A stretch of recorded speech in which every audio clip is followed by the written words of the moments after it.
Valedictorian Francine Altea B. Longanilla.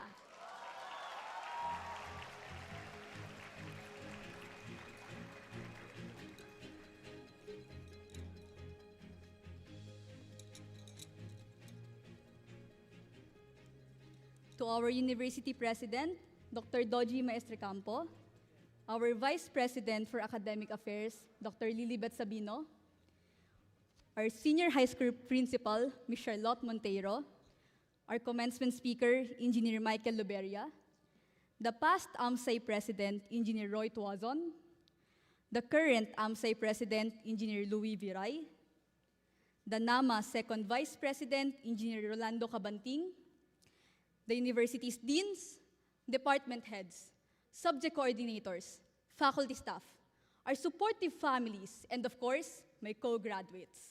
At long last, a momentous afternoon to all. It is quite surreal to be standing here before all of you today on the significant milestone of our senior high school journey, when in fact, I have spent most of my time avoiding any verbal roles during group work, reporting, and such. I do not wish to be perceived, ewan ko, nahihiya ako, but I am making an exception today. Allow my message to center on the three phases of embrace in Mapua, which are characterized by their intriguing blend of vague yet elusive nature. Embracing fear and overcoming hesitation, embracing fortitude in the face of adversity, and lastly, embracing the ambiguous future. First, on the face of fear and hesitation, like what I once wrote on the blackboard thread for our Phil 03 attendance, ang pagpasok ko sa institusyong ito ay maituturing na isang minadali, ngunit masidhing pagtataya sa aking realidad at kakayanan. It's safe to say that many of us did have second thoughts of enrolling here in Mapua, considering the challenging workload and the competitive nature of our school in the field of mathematics and sciences. There were times when I thought that it would be easier to follow in my brother's footsteps and attend the university he did. Pero hindi ko ramdam. Parang may mali. Despite my parents' frustration and the looming deadline for applications, I repeatedly said, "Sandali lang, may hinihintay pa ako." Even though I had nothing specific in mind, what drove me was the belief that I should never underestimate myself. Ang puhunan ko lang noon ay ang tamang balanse sa pagitan ng kahatigasan ng ulo at katatagan ng loob. My mom accompanied me to different universities around Manila. Mapua was our first destination, and I knew that my chances to study here were slim since the school fees were very expensive. Yet after 5 minutes of conversing with the Office of Admissions, a full ride scholarship was extended to me under the esteemed name of Don Tomas. Kahit na natatakot, kahit na nangangamba, pakiramdam ko, ito ang tama. I embraced those feelings and in return, niyakap at sinalubong ako ng paaralang ito ng buong buo. A few weeks later, my dad attended the parents' orientation. Nak, baka mabaliw ka rito. Ang hirap yata ng sistema ng pag-aaral. Natakot din siya para sa akin. I saw him holding a calculator and computing the school fees. Sabi ko, "Bakit, Daddy? Itutuloy ko pa rin ba sa Mapua kahit na hindi ko ma-maintain ang scholarship ko?" And he replied, "Oo naman, nandyan ka na, nak. Gagawan natin ng paraan." By this time, it hit me and realized, I cannot mess this up. Fear, often seen as a negative force, has the power to immobilize us. There is no other way to deal with it than to embrace, understand, and allow it to guide you toward your true potential. Okay lang matakot at magduda. Tao ka. We can never get it out of the equation. Sabi nga nila, you can't be brave without first being afraid. Hindi ka matatalo kapag tinayaan mo ang sarili mo. Mapuans, try to introspect. What do you do when you're scared? How do you navigate through those moments of hesitation and push forward despite the nagging doubts? Why are you scared in the first place? Second, embracing fortitude in the face of adversity. As we journeyed through our education system guided by the principles of outcome-based learning, we confronted challenges head-on. 24 course outcomes, 32 subjects, 512 written works and performance tasks, 2,040 hours of synchronous classes, countless assessments, lab reports, and research papers. To say that what we experienced was difficult is a big understatement. Now, excuse me, graduates, as I am about to say a very controversial and PTSD-triggering word. Alex. On the third day of classes, we answered the pretest na daig pa ang final exam sa sobrang hirap. Culture shock kung culture shock. Napaisip ako bigla kung tama bang nagmapuwa ko. It was a call to utilize our ingenuity, to think outside the box and to devise strategies that would help us navigate through the complexities. Discarte became our secret weapon, our ally in this battle for academic success. I personally learned that the level of difficulty does not necessarily determine the quality or effectiveness of something. Ease does not equate to inferiority, and challenges do not automatically make something the superior choice. Kinamumuhian ko ang matematika noon, but after a few quarters, I found myself answering Alex statistics up until 5 a.m. on nights I couldn't sleep. At some point, we all got burnt out. While my jiwa was at its all-time high, my morale was at an all-time low. I wondered, why do I want to get that 100 grade on a subject I do not enjoy? Bakit hindi na lang ako mag-cutting at tumambay sa better billiards? Why do I choose to comply with the repetitive 11:59 deadlines? Bakit ako nag-aral dito? I realized that not everything needs to be rationalized or logically justified. Sometimes, we don't have all the answers, and that's okay. Throughout our time at Mapua, we have come to realize that success encompasses more than just academic accomplishments or external validations. It lies in our ability to persevere, to rise above the challenges, and to remain true to ourselves, even in the face of adversity. Once you muster up the courage to embrace fear and fortitude, you are now more than ready to embrace the ambiguous future. But hello, Francine, really? I am not here to deliver a lecture on ambiguity, for our own experiences as a whole batch speak volumes. We underwent the supervision of 3 different principals over the span of 2 years. Each semester was totally distinct from the other in so many aspects like modality, scheduling, or even class setting. We once again transitioned to face-to-face classes, and the stressful college application exams were brought back. Our batch can be likened to nothing less than pioneers, willing participants in an experiment of sorts. We were the guinea pigs, the test subject in a grand exploration of adaptability and resilience during the pandemic.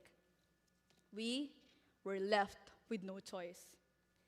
One afternoon, my friends and I decided to attend TEC seminar kasi meron daw incentive sa Res 04. Though they have a tarot reading booth there, though hindi naman talaga ako naniniwala sa ganito. But I was really curious that day.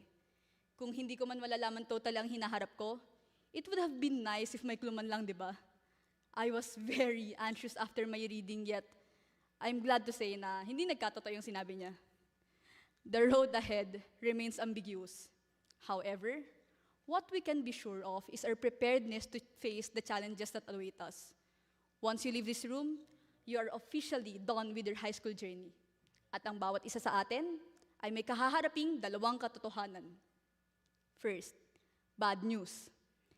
You, me, and everyone else are going to start from scratch after our senior high school journey. But second, good news. We don't have to worry so much because no matter what happens, we were made ready by this institution to face anything with this year. Our core values: discipline, excellence, commitment, integrity, and relevance. Mapua has indeed done its share in producing students who live fulfilled and meaningful lives. Tinulungan tayo ng Mapua, pero ano ang naitulong natin pabalik? Anong ambag mo? What will be the enduring legacy of our batch? One of my proudest moments as a Mapuan happened on October 12, 2022. My friends and I just had our lunch, and we were casually waiting for our next instructor. I opened my Facebook account at ang bungad agad. Mapua University earned a spot in the Times Higher Education World University Rankings, making it the 4th-ranked Philippine institution. Wow! We all shouted with pride, may effect na tayo as the new top 4. Joke. Our school's mission of being among the best universities in the world did not only happen before our eyes, but we, the youngest individuals who enter campus, took part in achieving it. And how did we contribute? Through research. I must admit that my junior high school self was intimidated by the quality of research output the students here produced. Publishing papers in international and Scopus Index before the age of 20 is impressive. Akala ko hindi ko magagawa yon.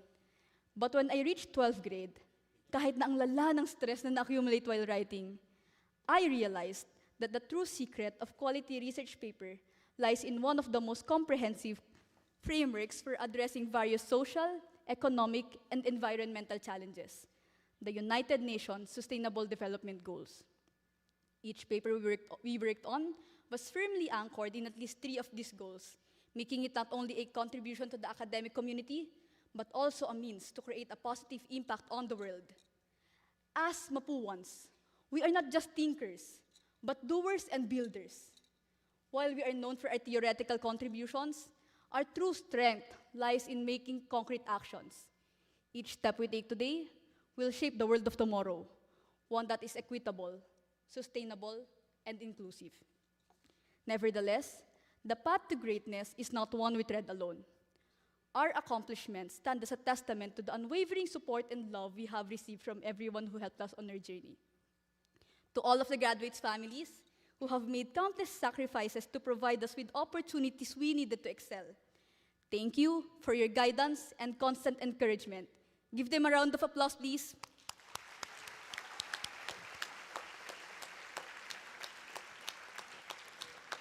I am not the kind who wears her heart on her sleeve, but I would like to take this moment to express my gratitude to my whole family. Lolo, lola, titos, titas, cousins, at higit sa lahat, sa aking Kuya Iji na palagi nagbibigay katatawanan, sa aking Daddy Aldrin na hindi nauubusan ng paraan, at sa aking Mami Sheila na palaging nandyan, maging ano paman. Mahal ko kayo at valedictorian ulit si Bunso. To my IS-117 and IS-219 family, who made my SHS journey memorable and bearable, especially my friends, Chelsea, Isabella, Lishen, Jasmine, Jopay, Aaron, Liza, Akisha, and to my 3 best friends and harshest critics, the ranks 2, 3, and 4 of our batch. Noreen, my INTJ buddy. Ichan, my favorite student council treasurer. And last but not the least, Lara, my partner in research and in life. I genuinely mean it when I say that I couldn't have done it without you guys. To the STEM Society Intramuros, thank you for giving me the opportunity to lead. Na kahit hirap na tayo magpa-credit, we never failed to deliver projects, events, and initiatives that have not only showcased our skills, but made an impact on the whole STEM community. To all the graduates, pasalamatan nyo rin ang inyong mga sarili dahil kinaya nyo ang one of the most challenging senior high school programs in the country. Deserve ng bawat isa sa atin ang diplomang hawak ninyo. Sabi nga ni Taylor Swift, I gave my blood, sweat, and tears for this. Napakagaling nating lahat. And of course, to our Almighty God, who has been our guiding light throughout this journey, we offer our deepest gratitude. It is through His grace and blessings that we have been able to overcome challenges and grow in knowledge and wisdom. Graduates, now that COVID is slowly dissipating, embrace those people who helped you. Embrace yourselves, and embrace our alma mater. This is not my first time coming to the PICC plenary hall. Our family used to attend Mass here every Sunday before the pandemic, and we would always sit somewhere there. But I never thought that I would ever speak on this stage and hear my voice through these speakers. This very moment, where I can see each and every one of you, will forever be etched in my memory. Thank you for giving me this honor to respond on behalf of the graduating class. May we all be reminded of the power of resilience, the ability to overcome struggle, embrace adversity, and inspire change. And so, as I conclude my speech, I want everybody to raise the right fist and shout Viva Mapua after 3. 1, 2, 3. Viva Mapua! Congratulations to us all at maraming salamat po.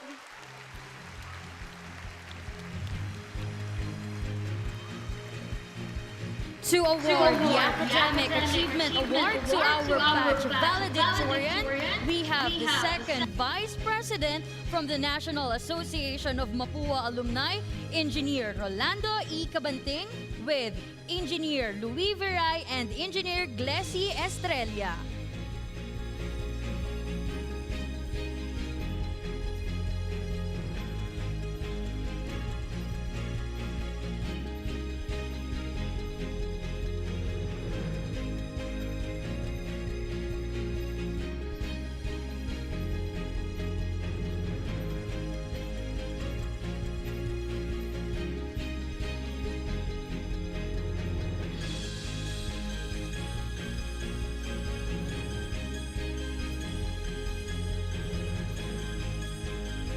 Once again, our batch valedictorian, Francine Althea B. Longanilla.